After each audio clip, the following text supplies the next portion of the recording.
Carl Wilken and dollar regulation. Now, the NORM, National Organization for Raw Materials, that's the folks that Kuba said we've inherited the research of Wilken, and the brochure that I'm going to talk about tonight is this thing here, which was titled Prosperity is Within Our Grasp. It was published, as you can see in the sheet on the right.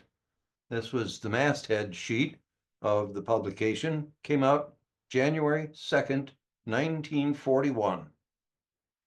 Now, this was 11 months prior to Pearl Harbor. But I wanted to read this first page for you so that you can get a gist of what the Raw Materials National Council was attempting to do. To raw materials producers of the farms, forests, and mines. Without doubt, the material contained in this booklet constitutes one of the most enlightened and compelling arguments ever compiled in behalf of the principle of parity treatment in the matter of tariffs and prices for the raw materials of the American farms, forests, and mines as compared with manufactured goods. We respectfully urge every organization representing in any way any of these raw material producing interests to study this record carefully and to marshal their forces promptly to impress upon Congress the importance of enacting these principles into law. This record proves beyond contradiction that failure to apply this parity principle in pricing new wealth, which we annually produce, is costing the American people at least $25 billion of national income, which they might have each year. Intelligent self-interest should impel every producer of raw materials, every businessman in America, and every laboring man to fight to bring national income up to what it should be, because each will then share in the increase. The Raw Materials National Council is a research and coordinating body. They cannot do this job alone. They need the cooperation of every individual, concern, and organization interested in obtaining an adequate, stable price for the product of our farms, forests, and mines. In other words, parity prices. And respectfully yours, the Raw Materials National Council. So that's what they were about even back then. And this this brochure, it's available. Later on in my presentation, I'll tell you where you can get a copy of it. It's in a big PDF file. But the context of the information, the source of this brochure goes all the way back. Well, it goes all the way back to the beginning of the United States. The concepts embedded in the Constitution that were changed from the Articles of Confederation, in particular the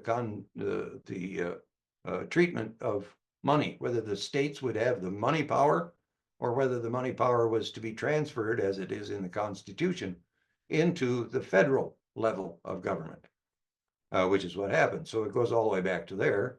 And Wilken noticed this. He talks about it in this brochure, about how that particular provision was intended to allow us as the United States to develop a par economy. Economic liberty, freedom, along with political freedom and individual liberty. Our effort here in this country, as seen by those guys in the Raw Materials National Council, is an effort, an experiment in self-government. Not an experiment in rulership. Rulership was thrown out with the British, and we tried to get started here with self-government, meaning we govern ourselves, each of us, all of us. We're still failing pretty well on that one nowadays too, but we've had better days. So anyway, the approaches in this regulation of the dollar, which is what parity does, began with, well, you could see the first inklings of it, the way the farmers' alliances, both the Northern and the Southern and the Colored Farmers Alliance, all came through after the Civil War, and about 1890 or so, 1888, they came up with a sub-treasury plan. Some of those features in that plan worked through into some of the things that came into the Populist Party, the People's Party, things like that. The free coinage of silver movement in the 1890s. The money system after the Civil War was not working at all. And so attempts to deal with it were quite varied and quite strong, actually. They were notable. People were reacting to the situation with the money system, and a lot of proposals came forward. A lot of social difficulty, social problems were attempted to be remedied by looking at our money system. And our experience with the greenbacks during the Civil War, which had actually worked very well, but then disappeared in large part after the Civil War. And so we had a shortage of spendable money, and all of the various efforts to try and replace that spendable money with credit didn't work out real well. And some of the social problems that came forward that wound up with the 06 crash, particularly one of the major elements in our 1906 crash was the San Francisco earthquake, and the pressure put on the insurance companies caused cash shortage, which resulted in the effort to get the Federal Reserve Act passed in 1913. And then the farm problem, as it was called at that time, still continued. They hit it with a Farm Loan Act in 1916, an Ag Credit Act in 1923, which produced the Federal Farm Board, and the Ag Marketing Act, and the market crash in 1929 with the collapse of the economy. Roosevelt's election in 1932 brought on the Agricultural Adjustment Act, at least the first one, from 1933. Then we hit the Gold Reserve Act in 1934. Also in 1934 was the Reciprocal Trade Agreements Act, which is another element of this. I didn't note it in there, but it's very important. US v. Butler happened there in 1936. That was the AAA, the Agricultural Adjustment Act, was in US v. Butler is declared unconstitutional. And Congress came right back with the AMAA in 1937 and said, oh, it's all right, we're going to do this anyway. And then so we had a downturn again in 1938, and they passed a new Agricultural Adjustment Act in 1938. And in September of 39, the war in Europe opened up. And then this brochure was published in January of 1941, 11 months prior to Pearl Harbor being bombed. So that's the political ferment and the monetary efforts, some of them, and the influences that were happening in government concerning money that set up the effort of these fellas at the Raw Materials National Council to produce this research and this report on their research, what they found, and how they developed their proposal for regulating our money. And so right on page 6, they come right out. This brochure was written for two purposes, namely, first, to prove the falsity of current economic orthodoxism by stripping away the hocus pocus about production and money and credits, which so long has been employed to conceal the truth about the operations of our collective business affairs. And second, to reveal to men of intelligence and reason the simple, ungarnished facts, which, when put into practice, will enable the American people to achieve enduring peace, national security, and prosperity for every man, woman, and child in this republic. Now, that was their aim, was to make it work. Practical policies that would fix problems. So he says this treatise does two things, again on page 6. It dispels the confusion concerning wealth and value. It sets raw materials income, labor income, and collective income in their proper relationship to each other, and thereby reveals the basics for an automatic, self-balancing economy, which no amount of orthodoxism or distorted thinking could destroy.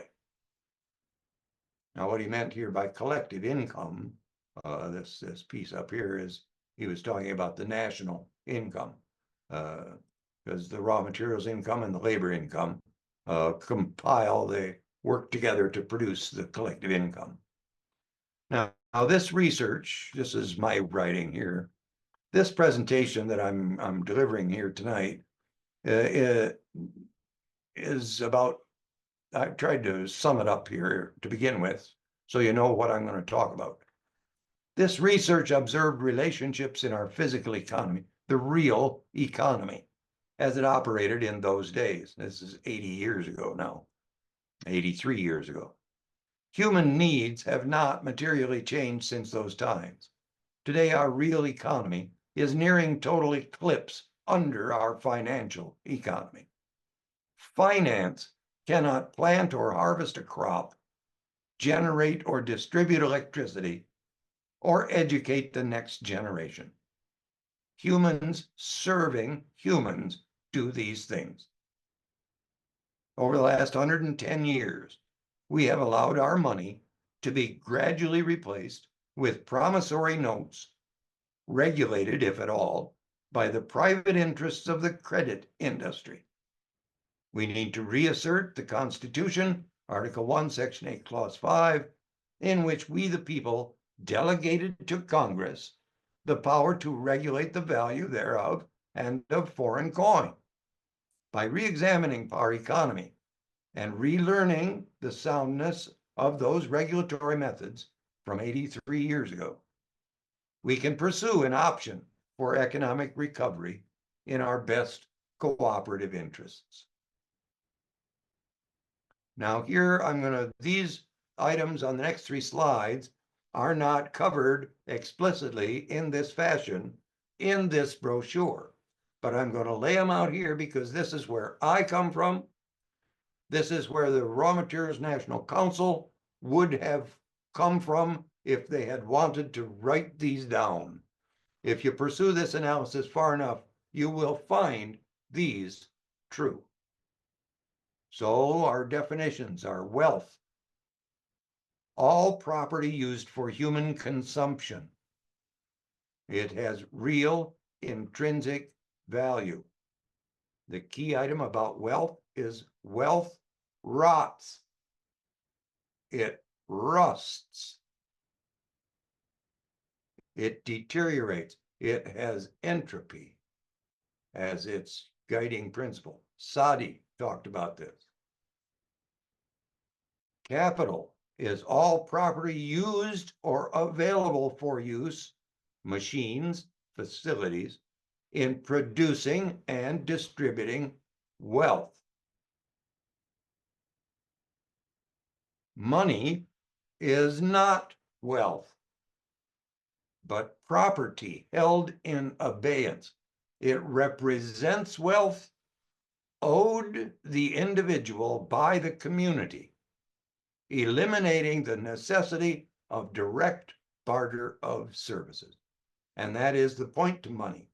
It is explicitly implemented to reduce, eliminate, get around, make obsolete the direct barter of services for services. Okay, so let's go through the value side here. Real value is measured as its capacity, whatever the capacity to serve human needs, human requirements. That is a representation of real value. Artificial value is value that is manipulated by humans to alter the real value through the control of the acquisition or disposition of the item or the means. We got lots of that floating around today. I don't need to give you examples. Economic value is the cost of production in terms of human labor required to produce and distribute wealth and capital, not upon its capacity to serve humans like real value. So those are my definitions that I use. I stick to them pretty strictly, and I'm happy to talk about those if you want to when we get to the Q&A. Here's money and credit. Money is not wealth, but property held in abeyance. It represents wealth owed the individual by the community, eliminating the necessity of direct barter of services. Credit is the ability to go into debt. It is buying power based on a promise to serve. It is a mortgage on future wealth creation or generational debt.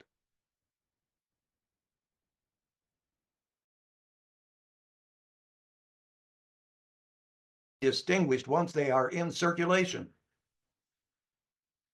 You can't tell the difference.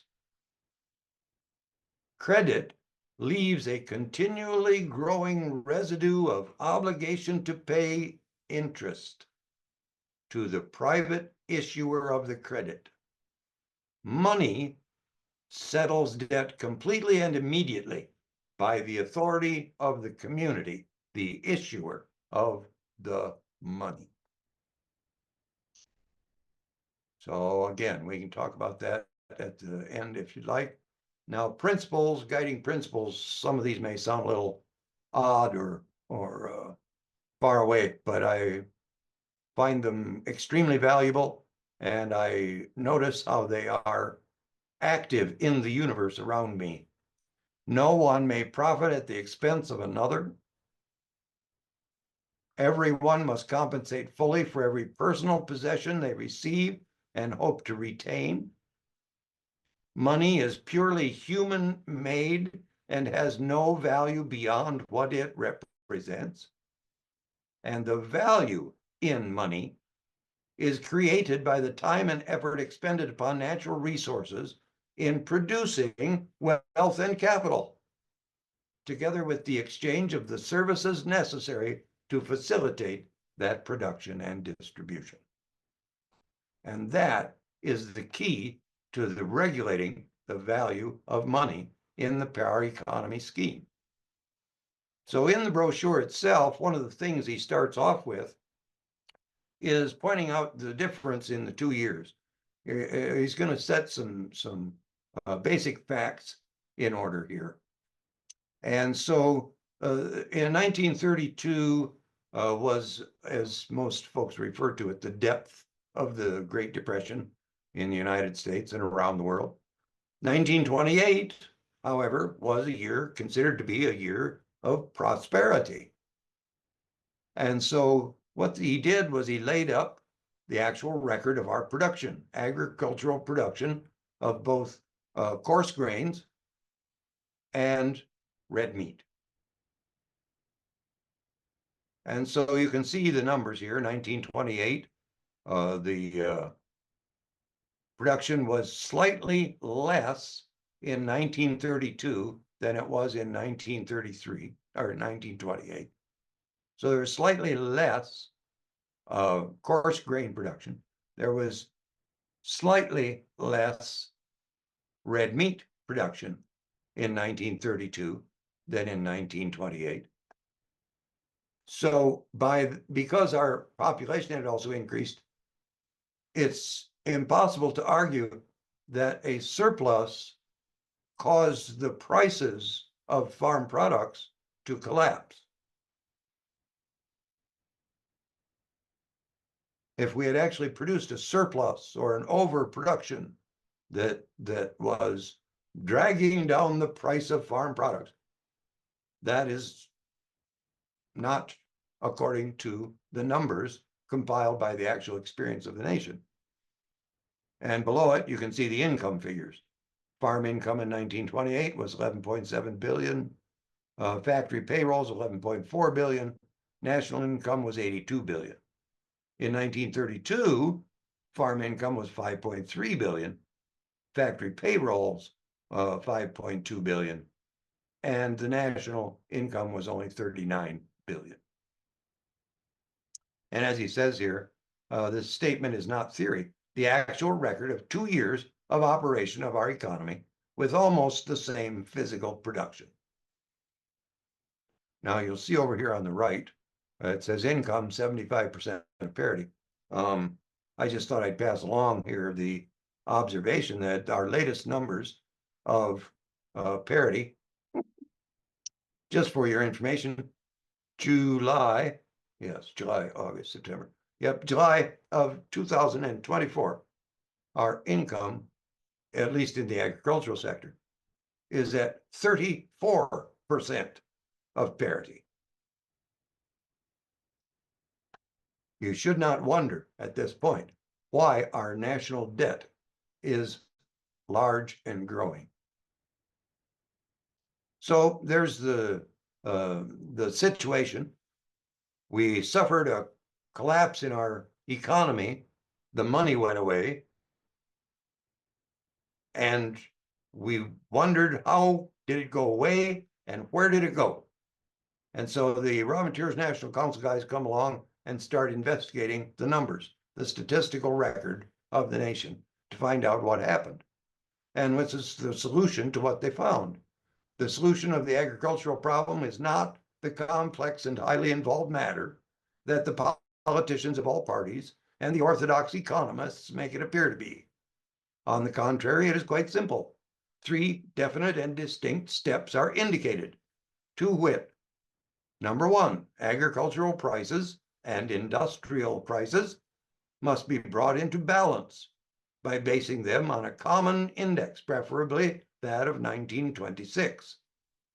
The parity thus established must be protected by means of tariffs geared to the same index to prevent foreign products from coming into the United States and underselling products of domestic origin, thereby breaking prices in the home market.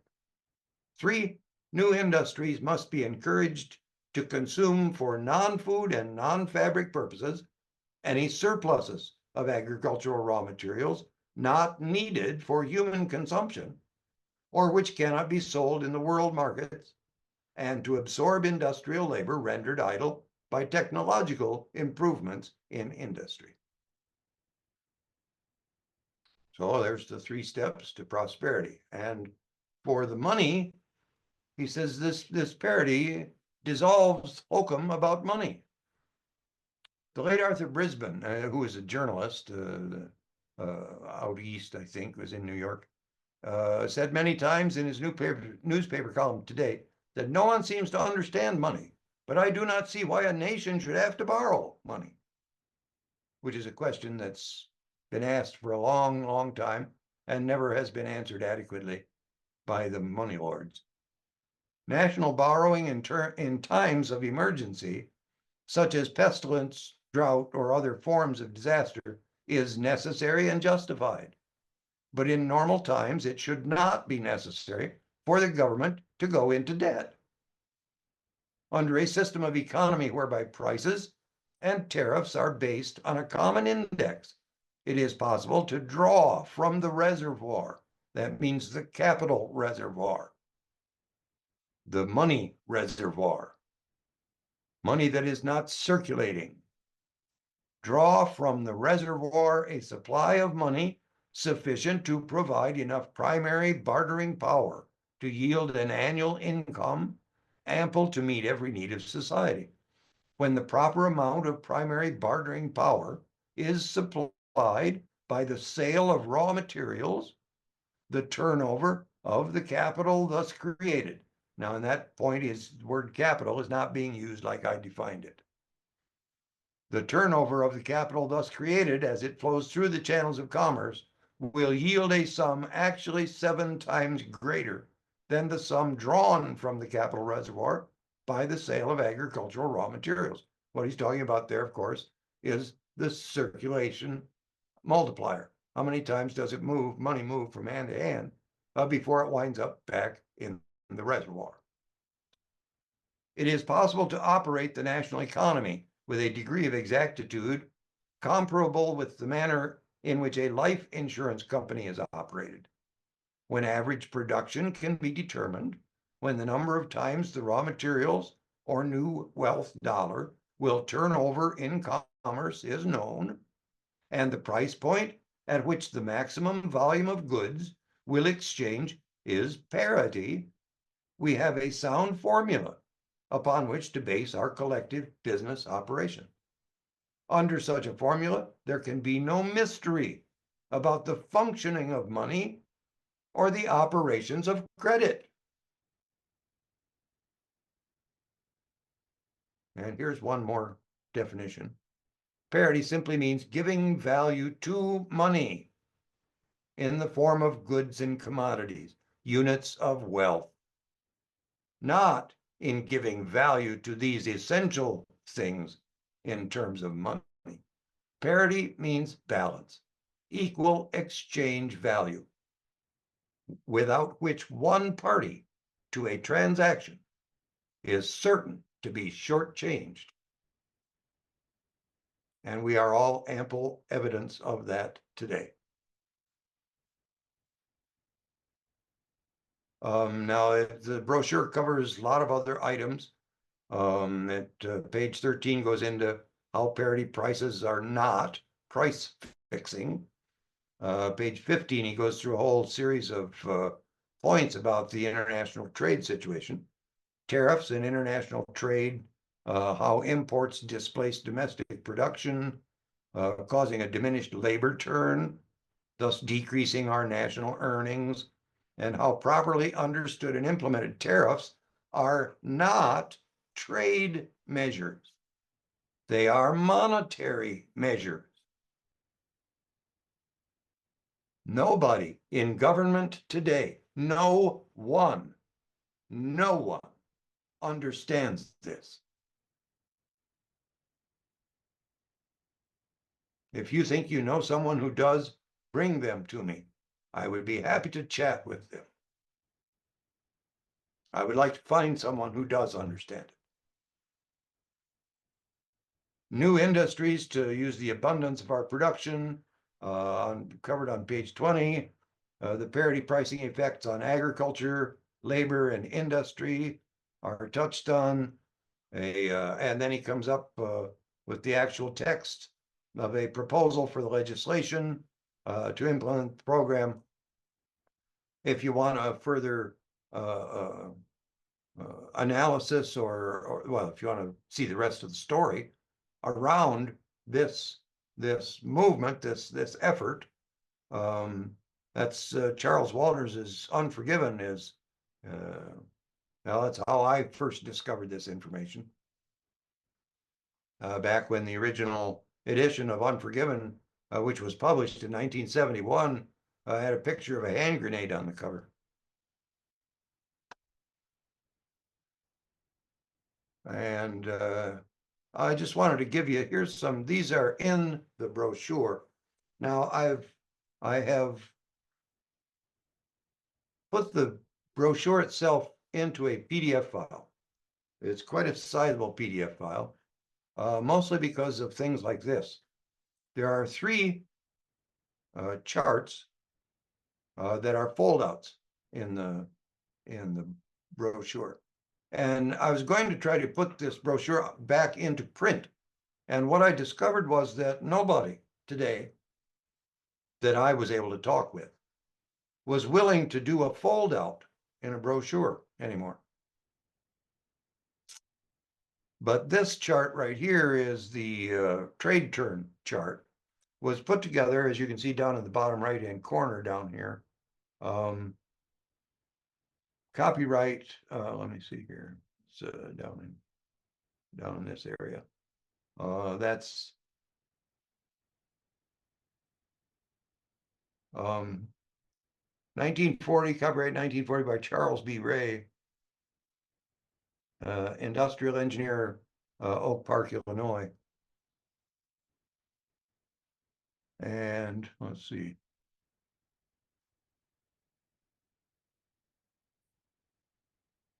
So Charles B. Ray wound up working with the Raw Materials National Council on loan from Sears and Roebuck. The head of Sears and Roebuck at the time was Robert E. Wood, General Robert Wood, who had been the quartermaster. If anybody knows what a quartermaster does, a quartermaster is in charge of getting the raw materials and the labor organized in an army project. So the quartermaster corps is the folks that get the work done. They marshal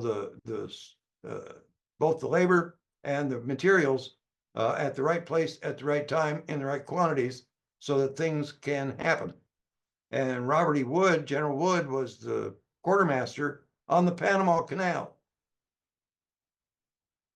And he took over at Sears and Roebuck and ran Sears and Roebuck. And at that time, Charles Ray was working with Wood there at Sears and was loaned to the Raw Materials National Council. He's the one that helped work out all these charts and things. So this one, there's a whole wealth of information on this chart. But you'll notice that here, about in this area here, let me see if I can draw it again. About right up through here. This is 1940, which is when this brochure was published. And everything on the right-hand side of this is all forecast information. So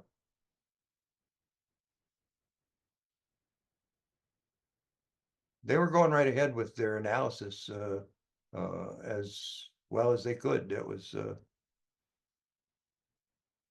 of interest to them. They were confident enough in their calculations that they had what they felt was the ability to move forward with it. Now, this one is a 4-page foldout, also in the brochure, which this is a huge piece of work. It's this is a consolidated trading sheet and trading statement and balance sheet, again by Charles Ray, which is this is the one that nobody wanted to touch as far as printing goes. But the amount of information in this balance sheet and chart is truly astounding. Just things to look at. And this is the one that closes the brochure. This is an analysis of the sectors, group incomes at the top, and then the relationship between the agriculture raw materials and total raw materials, or agriculture plus mine, as Wilken identified it. Now, there's lots more information. Wilken published other stuff as well. I've got a republication, an electronic republication of his 1947 work, Prosperity Unlimited, The American Way. That's on our website. The address is there if you want to use that. We also have in print, the All New Wealth Comes from the Soil in 1957. That's like $10. And then Lundgren and Fred Lundgren and Jerome Friemel in 1994 went back through and recapitulated the entire work of the Raw Materials National Council as far as constructing the raw materials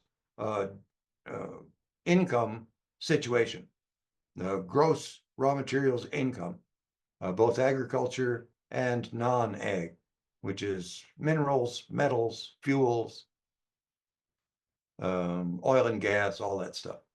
And they published it in this book, which Norm was deeply involved in getting republished, called The Nature of Wealth. And that is online at economy101.net. Fred is still going, although Jerome Friemel has passed on. Fred Lundgren is still up and moving, and he's fun to talk with if you can get past the bark. This is the summary pretty much of what they discovered and were able to prove by the sheer fact, excuse me, that from 1942 through 1952, their proposal for a parity price regulation policy in the United States was passed into law by Congress and worked. It worked.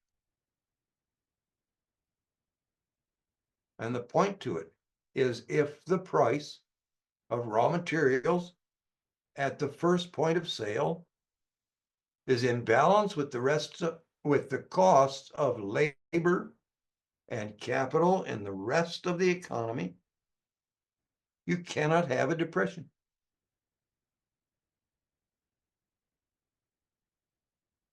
An economy cannot crash if that balance is maintained. Now, this whole brochure, this is the address that I've got down here. This is our website, normeconomics.org. And you don't have to know that the name of the file unless you want to type it in, go directly there.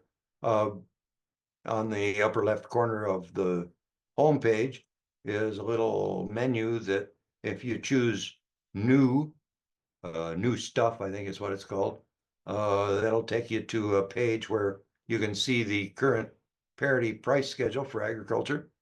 And if you scroll down, you'll find the republication of the 1941 brochure.